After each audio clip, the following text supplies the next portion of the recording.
Bom dia, boa tarde, boa noite. Não sei que horas você vai escutar ou assistir este nosso podcast. A gente está aqui no nosso terceiro episódio do Wibixcast. Comigo, ao meu lado, nada mais, nada menos que Ale, sócio fundador da Wibo.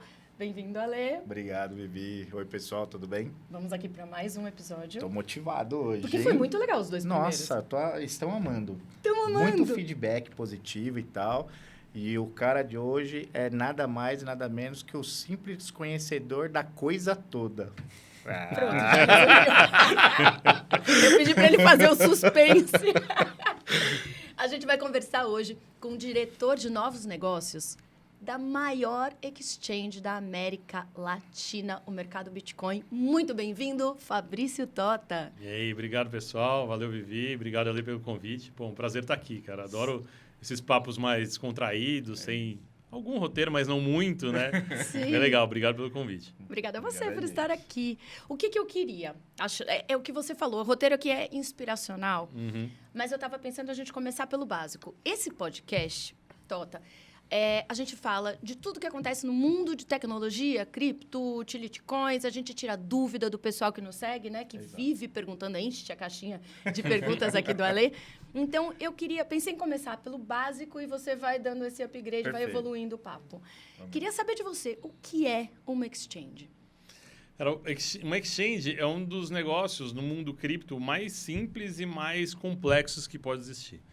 Mais simples no sentido que é simplesmente um lugar, um site, um serviço que aproxima quem quer comprar e quem quer vender um criptoativo. Tão simples quanto isso. Eu tenho reais, deposito, compro o ativo, beleza, tiro, não tiro, deixo lá e tal. E quem quer vender, leva o criptoativo, vende lá, pega os reais e vai embora. É tão simples quanto isso. Só faz isso e a exchange faz dinheiro como de um pedacinho dessa intermediação, né, do valor dessa negociação, a exchange fica com um pedacinho dessa grana. Tão simples quanto isso, muito fácil de entender, muito fácil de explicar, né, muito fácil... Eu sempre pergunto, assim, quando você conhece um negócio novo, como você ganha dinheiro? Ganha dinheiro assim. Beleza, ok, entendi. Se eu não entendi, eu falo, eita, o que é isso aqui, né? Mas uma exchange é uma parada muito, muito simples. Mas ela vai ganhando complexidade. Por quê? Porque ela cuida do dinheiro dos outros, ela cuida dos criptoativos dos outros, ela tem que se preocupar em identificar clientes, ela tem que se preocupar com prevenção à lavagem, ela tem que se preocupar com fraudes, ela tem que se preocupar com tecnologia. É um serviço 24 horas por dia, 7 dias por semana. Então, veja, como uma coisa tão fácil, né? Quem quer comprar, quem quer vender, juntei, Vivi, Ale, Vivi comprou, Ale vendeu, fim, acabou. Né? Beleza, peguei um dinheirinho daqui. Vai ganhando complexidade. Né? Vai ganhando complexidade. Tanto que hoje nós somos uma empresa de 600 pessoas. Uau! Né? Para fazer esse serviço que é tão simples. Mas gostei que você resumiu bem. Mas só, até ia colocar isso. É legal que pro lado de quem usa, é uma coisa também muito simples, porque você começa fazendo a conta com seus dados básicos, e à medida que você vai crescendo como operador e como transação, você precisa ir mostrando mais quem você é e como você trabalha com aquele dinheiro. E até uma pergunta pro Tota hoje, né? Do mesmo jeito que existem exchanges, assim como o mercado Bitcoin, que hoje é totalmente estruturado, o maior da América Latina e crescendo, esses hypes também de tecnologia deixam essas trocas também, começam a ficar arriscadas e aleatórias, né? Exchanges que, às vezes, é um site que ninguém sabe quem é por trás, e aí as pessoas acabam confiando naquele processo e também corre muito risco de perder o dinheiro e tudo mais por falta de informação. Excelente essa pergunta, porque eu também penso nisso o tempo inteiro. O que torna uma exchange confiável? Acho que a primeira coisa assim, que a gente tem que ter em mente, acho que muito mais os empreendedores, os executivos e os times das exchanges, é você saber que você está lidando com o dinheiro dos outros. Né? O que a gente chama é o dever fiduciário que você tem para com os seus clientes. É uma palavrinha meio do mundo antigo, do mundo tradicional, né? A fidúcia, mas acho que no final das contas é isso. Você saber que, cara, aquilo não é seu. Você não faz de qualquer jeito, você faz... É dos outros. Um pedaço daquilo é seu. Apenas, exatamente, né? Exatamente. Sabe? Mas, assim, o que você guarda ali, né? E a responsabilidade que você tem de prover esse serviço é muito grande. Né? Então, o que torna uma exchange confiável? Né? Você tem... A regulação está avançando, mas ela ainda não é completa. Né? Mas mesmo que você tenha uma regulação, Não é porque um banco é regulado e tem licença que ele é 100% confiável. Bancos quebram, acontece. Né? Ele só tem que a regulação cuida de que ele quebre de forma organizada. Né? As exchanges, no fundo, você vai tendo que olhar outros atributos. Né? Como que ela se coloca no mercado, qual a promessa que ela faz. Se ela vem aqui e fique rico, ou tipo, vem aqui e faça negócios. Né? São abordagens distintas. Né? Como que ela se apresenta para o mercado, quem são os executivos, qual a história que ela conta, qual a experiência de outras pessoas usando esse serviço. Né? Da mesma forma que você recomenda, ou não, vários outros serviços. Né? Por exemplo, você leva seu carro no mecânico, depois você pergunta, e aí, é bom, não é? Eu preciso de um mecânico, alguém conhece? Um médico, assim, assado, alguém conhece? Né? Uma exchange acaba tendo um pouquinho disso também.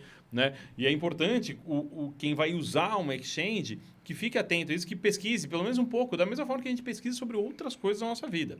Né? Você vai comprar uma televisão, tem gente que vira especialista em televisão, fica lá pesquisando se é 4K, sei lá, 16K, tem isso, tem aquilo, etc e tal. Você vai usar um serviço de uma corretora de criptoativos, né? que é o nome o aportuguesado de exchange, que às vezes o pessoal confunde um pouco, é isso. Pô, qual a experiência que você tem? O que essa exchange tem para oferecer? Quem está por trás? Quem está por trás? Quais são as políticas? Como que ela trata os clientes? Como que ela trata temas como prevenção à lavagem de dinheiro, que é super relevante em todas as esferas, mas no mundo cripto é ainda mais relevante. Sim. Né? Então, é dessa forma que se dá essa avaliação. Muito de você conseguir pesquisar ali e não acreditar em promessa absurda. Né, Sim. também. E, Tota, você falou que tem muita coisa ainda que não é regulada, né? Por exemplo, o FGC não tem nada a ver ainda com exchanges, né? Não, o Fundo Garantidor. Não. E quais são as regras hoje? Existem regras a serem seguidas por uma exchange? Existem. Depende do país onde ela está, onde ela roda. Né? Vamos falar das exchanges que atuam e que oferecem serviços aqui no Brasil. Né? Porque, eventualmente, independe se você está no Brasil, nos Estados Unidos, na China, em Marte. Né? O que a gente olha muito é onde você está prestando serviço, né? Para que público você está atingindo. Então, para quem opera aqui no Brasil, né, a primeira obrigação que existe é uma de reporte para a Receita Federal.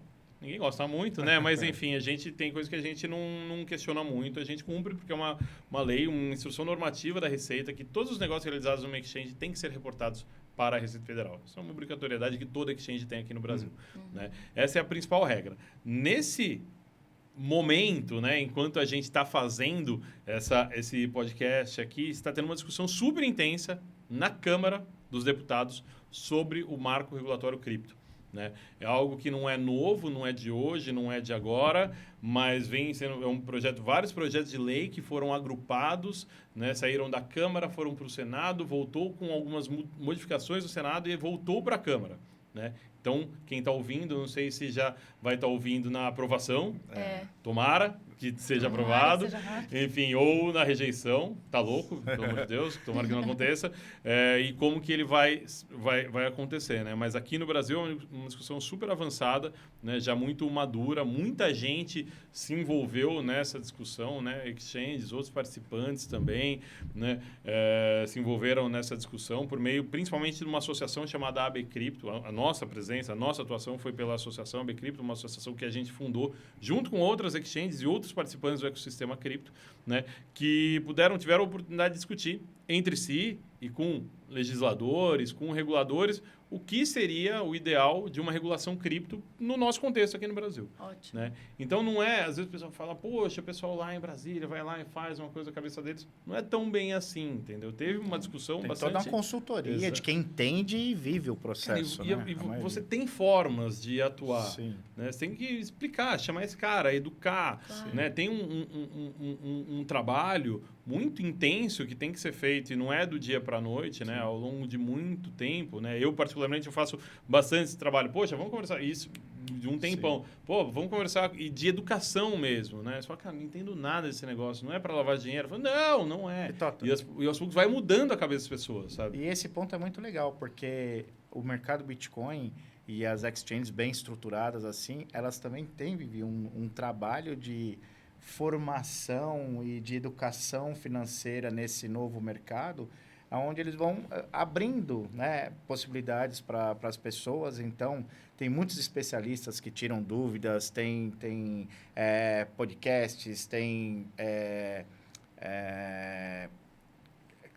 discussões, e essas discussões vindas de dentro da exchange são legais. Por quê? É de quem vive a troca desses ativos, eles vivem o que é certo, o que não é. Então, isso para nós do mercado, né, que vai lá, coloca o seu dinheiro, quer trocar um criptoativo ou outro, isso é muito relevante, isso é muito legal.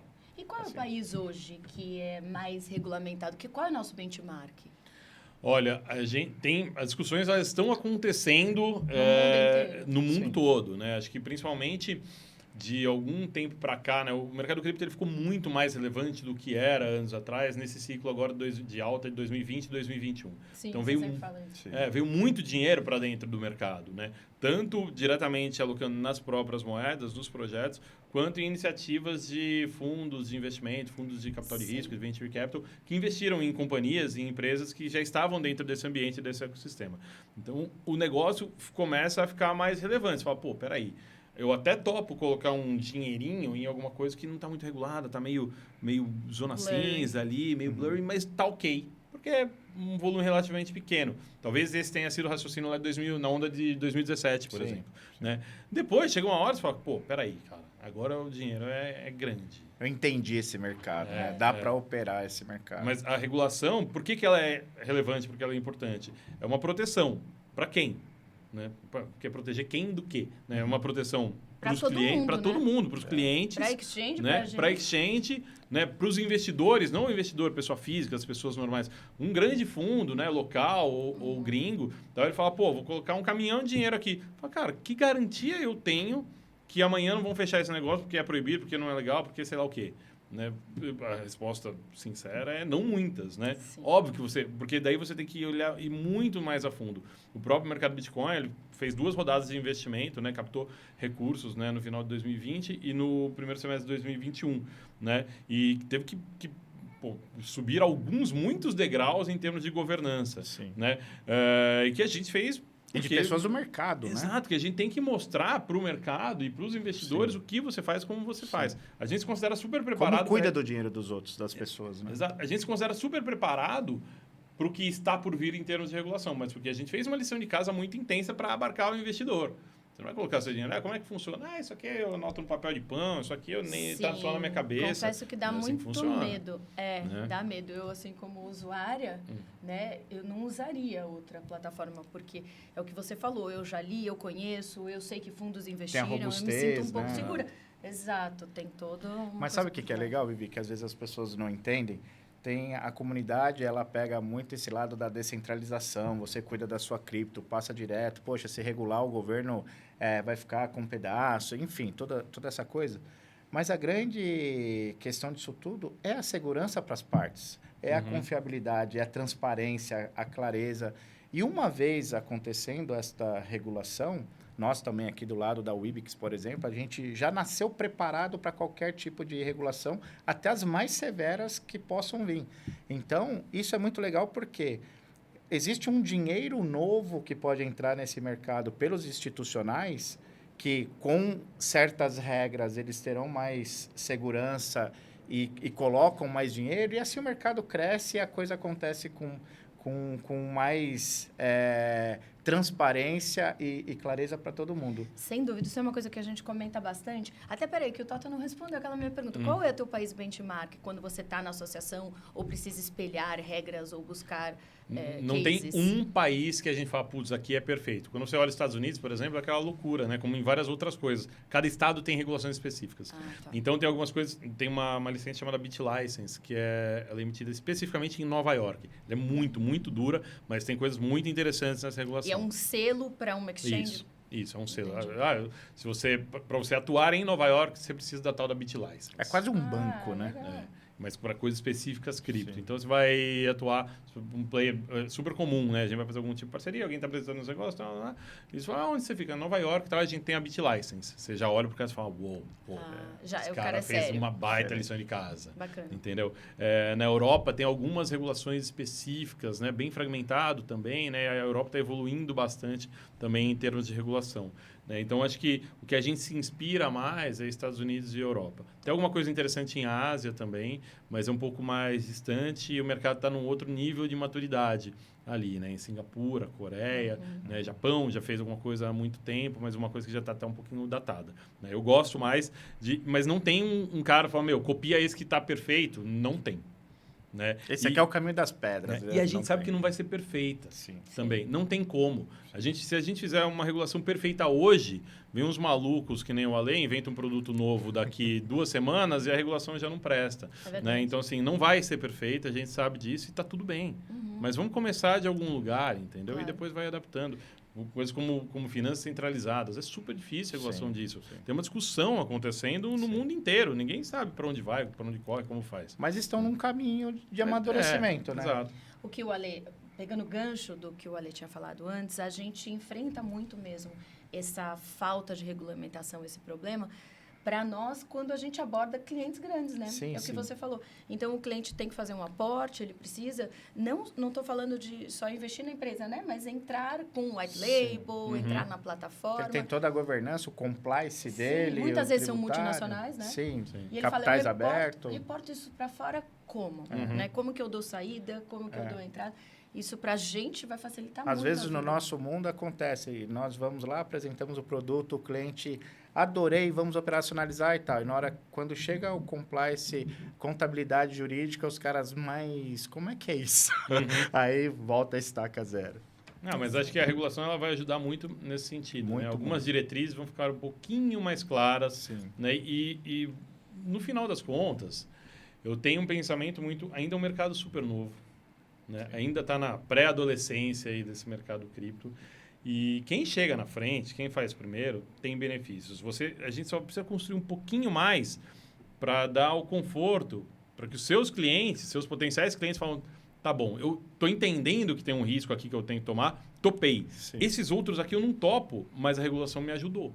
Entendeu? Sim. Eu não estava topando isso aqui, agora eu topo porque eu tenho alguma segurança para cá. Eu sei que meus clientes estão assistidos dessa forma. Quem comprar o ativo, mantiver o ativo em suas mãos, está protegido dessa outra forma. Aqui a gente vai ter um pouco mais de elementos. Sua discussão com os seus prospects vai ficar um pouco mais fácil. Sim, muito mais.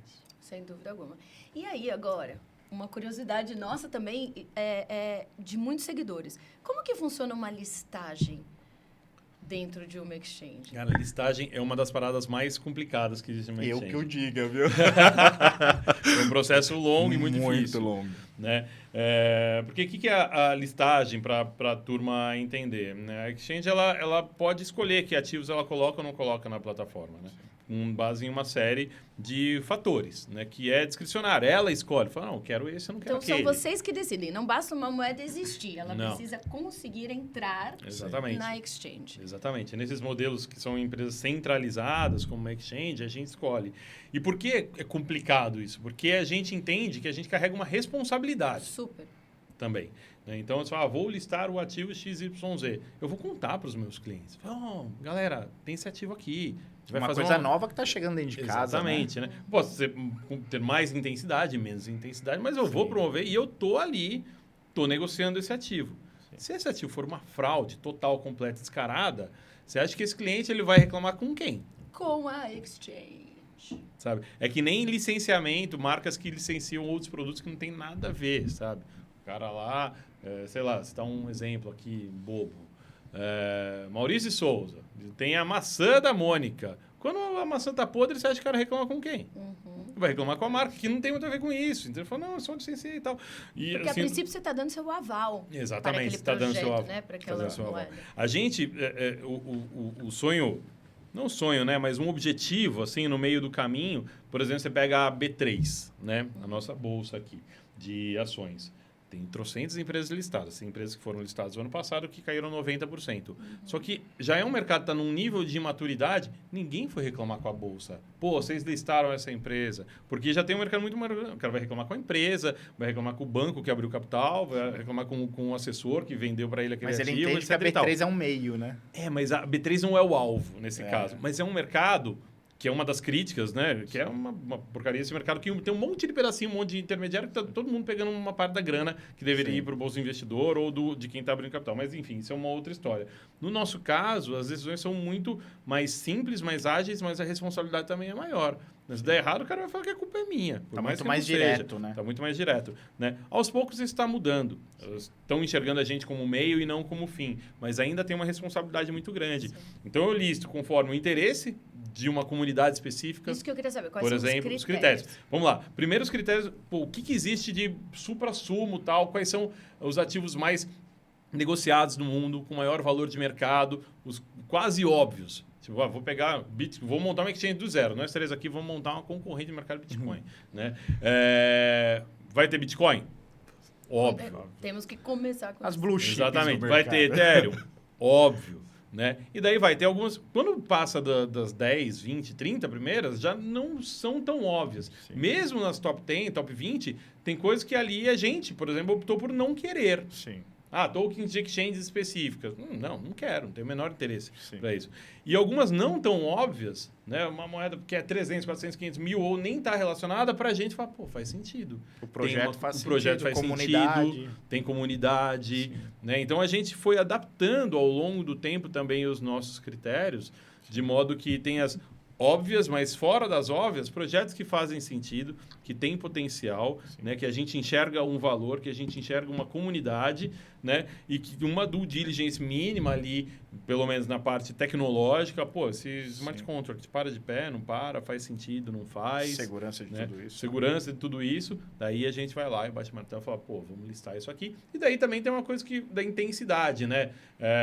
Poxa, a gente tá tendo esse papo aqui, tô aqui no Wibixcast. Legal, eu não fui no Tokencast de todas as moedas listadas lá, entendeu? Tem algumas, tá listado, tá, mas assim, tipo, é legal, é ok, é bacana, tem uma razão de ser, mas não necessariamente é algo que a gente tá super próximo, super conectado. Sabe que é uma curiosidade, Vivi? Quando nós fomos listados no mercado Bitcoin, eu acho que fora as blue chips da época, nós fomos o primeiro token, né? Há quanto tempo a Wibix está? Desde 2020. Sim, maio de 2020. Maio de 2020, Mas o mais legal é que naquele momento você tinha as top 5, assim, moedas. Então, o mercado Bitcoin, e muito na figura do Fabrício e seu time ali, de segurança, vendo tecnicamente os contratos. E não só isso. Esse projeto, ele tem um porquê de existir aqui, ele tem um porquê, ele tem projeção, ele para de pé. Muitas coisas nós conversamos, olha, isso daqui pode ser que não pare. Então, isso é muito legal, porque não foi só chegar lá e listar ou coisa assim. Foi todo um processo em 6 mãos. Cara, acho que contando um pouquinho de bastidores aqui, foi Isso, muito conta legal. Como foi foi muito esse legal. processo de listagem. Porque, como a Ale falou, a gente só tinha as blue chips ali. Tinha, sei lá, Bitcoin Ethereum, XRP, Bitcoin Cash, Litecoin, que nem são blue chip mais, algumas dessas hoje em dia, mas eram as mais óbvias ali naquela época. E estava num processo, a gente pegou, era uma época ruim de mercado, foi meio um muito invernão, na baixa. Que só quem estava dando bola para cripto era para quem estava construindo realmente coisas nesse ambiente. Né? Então, era mídia massacrando os ICOs horror, e tudo mais. Foi era uma época muito dura, muito ruim. E essas épocas também são boas, por outro lado, para quem está construindo. Que você fala, putz, o que a gente faz nesse momento? Você começa a ter ideia. A nossa ideia de tokenização de ativos veio dessa época, por exemplo. Nossa ideia de abrir a listagem para outros ativos não óbvios veio dessa época também. Né? Então, a gente falou, poxa, o que faz sentido eu ter aqui? Né? E daí foi assim que chegou a nossa conexão. Né? De falar, um projeto local, brasileiro... vamos ver quem que é essa turma. Sim. Foi um processo longo de conhecer, saber o que fazia, o que não fazia, quais eram os objetivos, o propósito do ativo, então, o propósito do projeto, que eu vejo que é um negócio muito louco, que é frequente em cripto, né? Você cria o seu monstrinho lá para atender um objetivo. De repente, você fala, também serve para esse outro, também serve para esse outro, também serve para esse outro. É a tecnologia. A gente vive isso o dia inteiro. E talvez para o primeiro ou segundo caso de uso lá que você pensou, talvez nem sirva mais, exatamente, ou nem seja exatamente ou ficou mais abandonado porque outras coisas, viabilidades, possibilidades tão mais incríveis surgiram a partir daí. E foi um caso da gente conseguir derrubar uma série de barreiras assim, nossas mesmo. mesmo, entendeu? Dentro do mercado Bitcoin. Fala, pô, por que eu vou listar esse token e não o próximo da fila, vamos dizer assim? Então, a gente fez algumas escolhas não tão populares, assim, não tão óbvias. A gente listou, mais ou menos na mesma época, quatro tokens. Foi o Wibix, Chilis, que é da Sócio.com, zero óbvio naquela época, zero óbvio. Ninguém, não tinha fan token aqui no Brasil, time brasileiro, nem nada. Nem se falava de fan token. Nem se falava de fan token. A gente listou a USDC ao invés do Tether, que seria a aposta óbvia. E a gente listou o Paxos Gold, né, o substituto do ouro, tal, tokenizado. Também nada óbvio. Então, foram 4 escolhas que a gente fez naquele momento que a gente Quebra achava... de paradigma mesmo ali, né? Cada uma por um motivo diferente fazia sentido a gente fazer a listagem. Aproveitando um motivo diferente, o que mais te chamou a atenção da Wibix na época? Foi justamente ser um projeto com um propósito. Um projeto que está sendo construído com uma visão de longo prazo. Naquela época, naquela ressaquinha ali, tinha muito ICO que era vapor, não tinha nada. E tinha muitos ICOs. Muita gente saiu muito machucada e tal. E a gente não era ICO, né? Era importante, acho que as características não ser um levantamento de grana. Tal. Era a listagem no projeto, já estava rodando e super bem servido de profissionais e principalmente pessoas que estavam no entorno do projeto, eventualmente não com dedicação integral, mas o conselho ali, tipo, você fala, cara... sérias, não é? Exatamente. E a gente, do lado de cá, nós fomos muito transparentes. Assim, olha, nós queremos uma coisa a longo prazo. Construção não é fácil, porque nós vamos abordar marcas que o conhecimento da tecnologia e da cripto... A cripto é um meio. No nosso caso, o token é só um meio também. Mas quando você aborda um grande player, até ele alcançar esse conhecimento, esse entendimento, então, leva um determinado tempo. E eles foram super assim, tranquilos. E não, nós entendemos o que a gente quer, solidez de projeto. E aí todo o board envolvido, todas as pessoas envolvidas, eu acho que ajudou muito. E hoje é um grande parceiro nosso. Não, auditoria até não querer mais, auditoria técnica. Nossa, os caras estão olhando o contrato ali. Putz, viu, pessoal? Vocês acham que é fácil, não é? E é cruel, porque assim, esse mundo cripto ele é aberto. O smart contract, lá, o contrato tá lá, tá na blockchain. Qualquer pessoa, tipo, se um Zé Mané, que nem eu, mentira, eu desenvolvo um pouquinho, vai. Mas assim, mas não sou especialista em smart contracts, mas é público, né? E ser público já é o suficiente para falar, cara, alguém vai ver. Eu tenho certeza que muita gente já olhou o código do seu smart contract. Muita gente. E você nem sabe. Isso que é o mais louco. Não é que alguém chega e pede, não preciso pedir licença? Não. Essa é a magia da blockchain. Essa é a beleza do blockchain. Ninguém pede autorização. Você fala, eu não sei, um token assim, assado, na blockchain do Ethereum. Ok, me dá o endereço do contrato. Você dá o endereço do contrato, você vai lá e você consegue ver todas as transações. A mágica acontece. Você vê todas as transações que foram feitas, você vê todos os detentores, quantos tokens foram emitidos, né? Como que eles foram negociados, cada carteira. As maiores carteiras. Né? Você consegue ver uma pancada de coisa. Mas se você for lá no contrato da Wix, você sabe que o mercado Bitcoin é um dos maiores detentores por conta dos clientes, né? Que você enxerga como um pool, é um dos maiores detentores de Wix, justamente por conta dos clientes que negociam lá. E foi a primeira brasileira a entrar no mercado Bitcoin? A primeira brasileira, eu acho que o primeiro token, talvez, assim, dos tokens de usabilidade e das moedas menores, né? Eu acho que nós fomos a primeira, talvez, né? Acho que é a 6ª ou a 7ª moeda do mercado Bitcoin. Foi legal. Foi legal.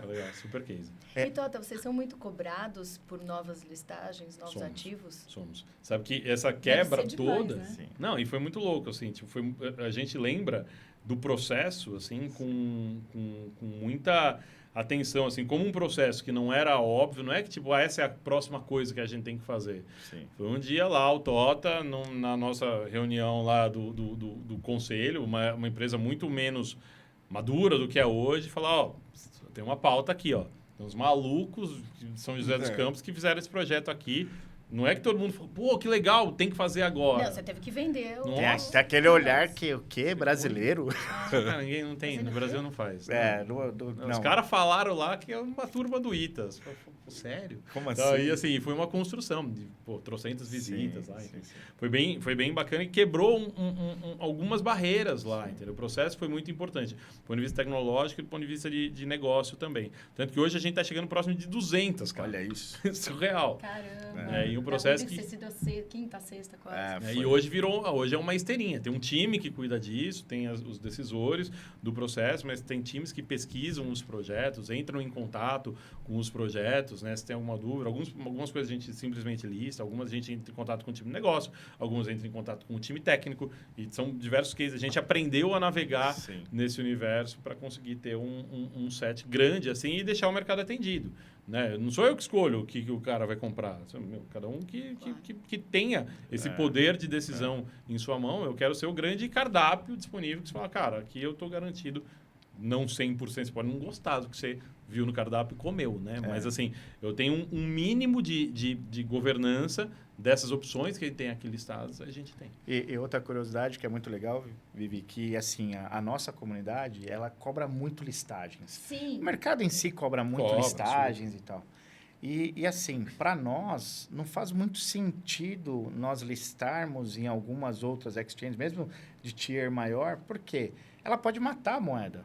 Porque se a moeda é listada numa grande exchange, aquilo ali pega só o lado específico da especulação, e a tecnologia dela ou a usabilidade dela ainda não comporta ela ficar ali estável, pode matar uma moeda. Então, nós temos um planejamento muito bem definido, muito bem claro aqui internamente. E como o Tota falou, antes era um propósito, não que ele mudou, mas ele amadureceu e ele cresceu muito. Então, agora, a empresa ela visa grandes players e muito mais do que isso. Coalizão de grandes players. Então, você tem que estar muito mais estruturados. Você começa a ajustar a casa e aí sim, após isso, a comercialização do mercado secundário, que são as trocas e o trade disso, faz muito mais sentido em volume, em maior. Só que essa base, essa formação do processo no dia a dia, ele é muito importante para nós. Isso é importante falar, porque a comunidade cobra muito Sim, mesmo. e nós somos assediados todo dia para ser listado aqui ou ali. Mas eu não sabia que uma exchange podia matar uma moeda. Não é que pode matar, é que assim... Mas acho que é um pouco parecido com o colapso da Terra-Luna agora, né? Tinha a stablecoin lá, UST, e que era uma stablecoin, contando rapidinho, era uma stablecoin algorítmica, ou seja, quem garantia... Era uma não interoperabilidade, mas é uma conversibilidade de um token que era para valer $1 num outro ativo que flutuava livremente. Então, tinham algoritmos que faziam essa conversão, né? Ok, cresceu muito rápido. Ao que era quase que experimental, cresceu muito rápido para bilhões de dólares. Foi escalado. Exatamente. E essa estrutura que mantinha a paridade de preço com o dólar não suportou, né?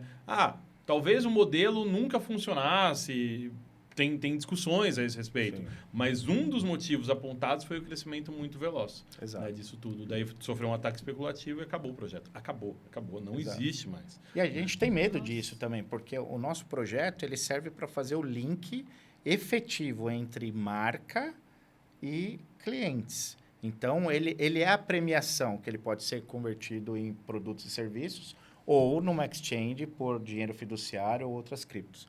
Só que, se nós não enxergarmos primeiro o core, que é esse trabalho da plataforma tecnológica, de fato, a favor da economia, e os players usando isso em escala, em massa, não sustenta só no secundário, porque pode vir um ataque especulativo e você não sustentar ali o tamanho. Então, o nosso time, e aí bem falado pelo Tota, esse conselho que nós temos são pessoas extremamente preocupadas que sabem também um pouco do mercado financeiro e de números em escala, e a gente tem todo esse cuidado para, numa hora certa, abrir os braços para o mundo. Logo no começo, só aproveitando, logo no início que você pensou nesse projeto, estruturou, você já idealizou ter esse conselho?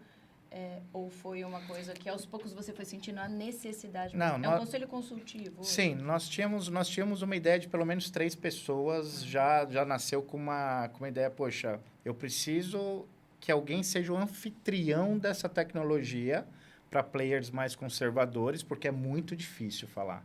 Às vezes nós íamos em amigos, só que grandes empresários, até donos de banco e tal, e você sai de lá quase com uma sapatada. O que você está falando? Só que falar sobre isso alguns anos atrás era muito complexo, muito complicado.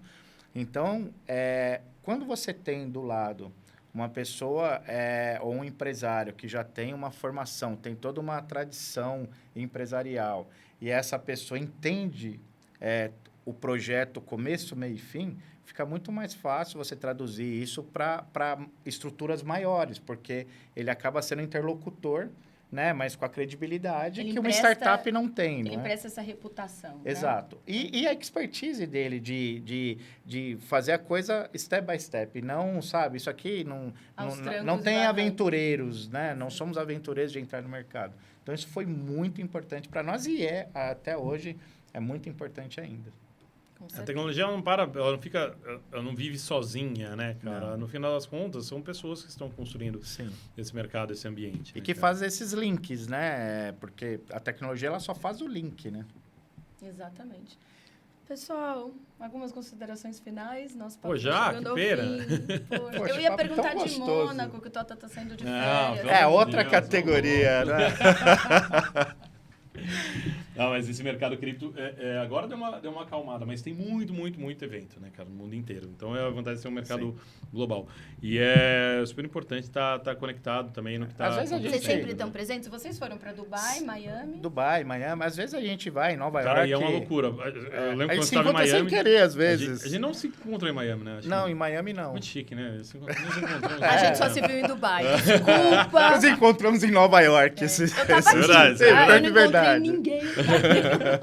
Não, mas é um mercado que ele acontece globalmente. Então, lógico que não é que a gente fica viajando o mundo inteiro, né? Sim. Mas a gente sempre tem algum representante nesses eventos. E é muito né? importante você ficar ligado. E olha que legal. Tudo que tá acontecendo. E tá começando a ter eventos legais aqui no Brasil também, né? Sim. Rolaram 2 no Rio de Janeiro, teve a Ethereum Rio, que foi muito boa. Engraçado, o Rio tá virando um hub desse processo, Miami né? tá querendo ser o dono Sim, do cripto. sim. Lá, Miami tá querendo ser o dono de cripto Miami dos Estados tá muito Unidos. tecnológico. Né? não queria que fosse Rio, queria que fosse São Paulo. Vai ter um Desculpa, evento Caramba. bom em São Paulo. Vai ter um evento bom em São Paulo também. Que O vai mesmo ter que teve agora? no Rio, vai ter em São Paulo. Ethereum Rio. O Ethereum Vai ter São o Ethereum Paulo? Sampa, Ethereum São Paulo, sei lá. Quem é de São Paulo sabe que a gente não chama São Paulo de Sampa. Né? Se alguém falou onde você mora em Sampa, você pode ter uma Não certeza. é Cara, não nasceu em daqui. São Paulo.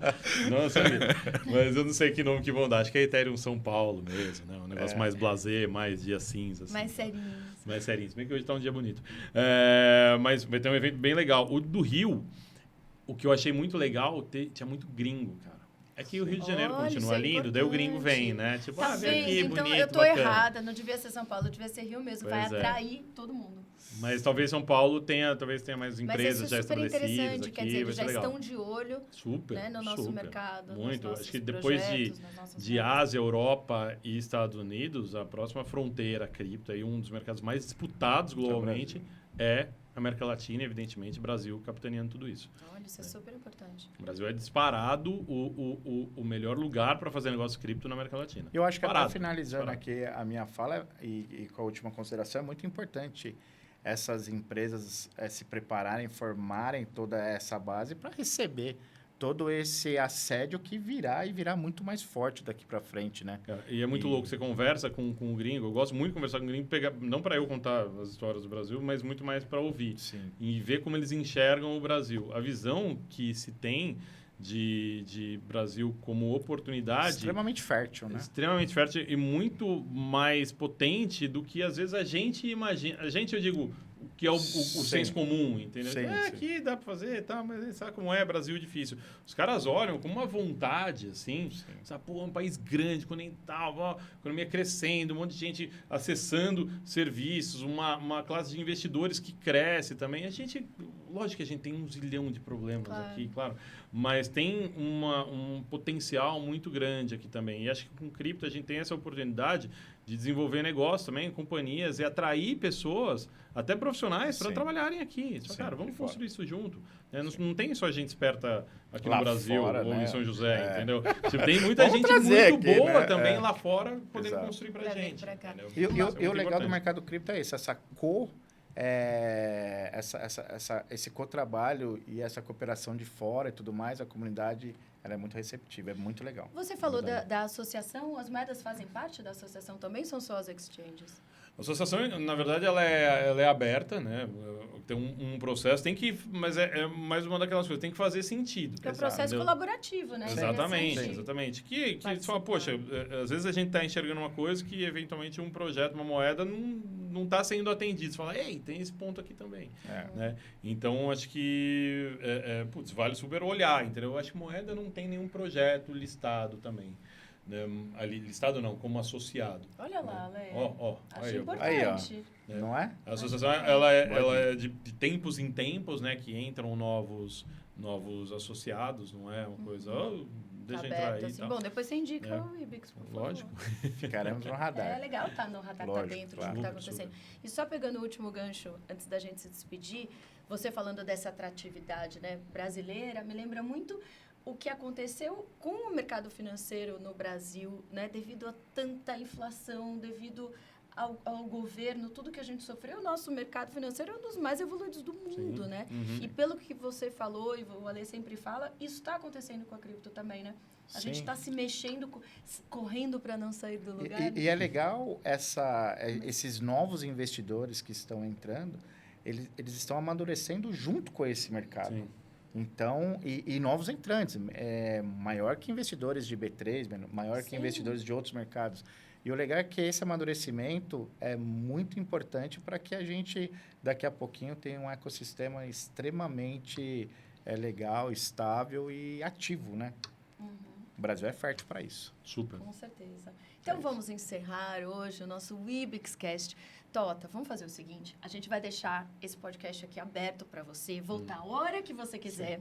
Volta. Principalmente quando ficarem lá te cutucando, escrevendo, quando você quiser assim, tirar a dúvida da sua comunidade, a gente fica de portas abertas. Que tal? Você traz um Muito assunto bom. e fala, eu preciso falar disso aqui para todo mundo ouvir, vamos esclarecer, a gente está aqui de portas abertas. Combinadíssimo. Fechado, muito obrigada por participar, obrigada pela confiança, né? Por ter lá listado a Webix desde tanto tempo. Verdade.